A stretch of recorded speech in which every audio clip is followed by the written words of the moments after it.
Hello.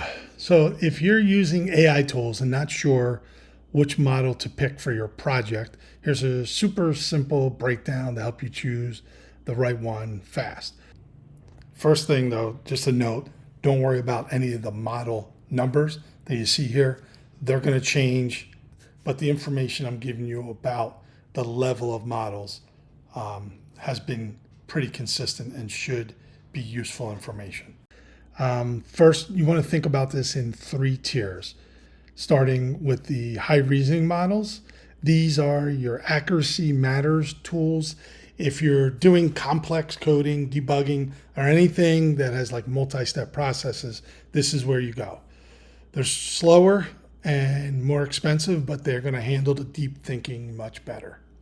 Next, you got your mid-tier levels.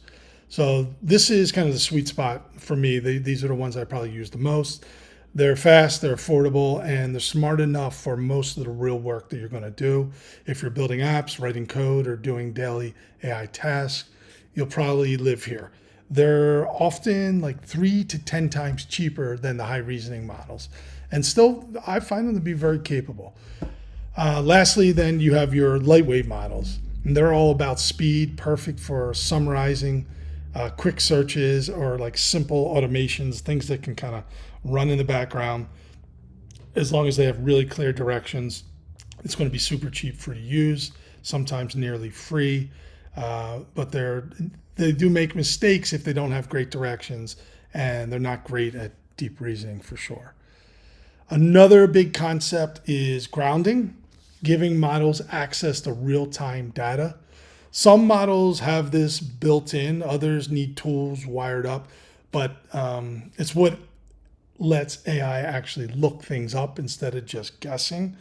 Most of the newer models have web search grounding built in, but they might not be able to do some other things. So you may have to use some third-party tools to work with your models. Just be aware of that. The other thing is, don't overlook local models. If you've got a decent laptop, I mean, I'm just running a Mac with like 16 gigs of RAM, you can run some of the smaller open source models for free. They're not perfect by any means, but they're surprisingly usable for the right task.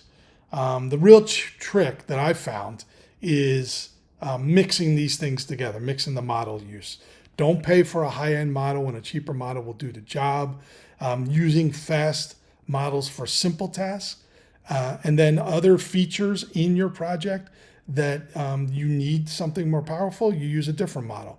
You can do that. You can wire the code so that it uses different models for different tasks in the same project. If it helps, I did list some of the common tasks you might have a model do and what you might expect to pay for that. You can pause the video and watch that if you want. Thanks. I hope you found this helpful. Let me know if you have any questions.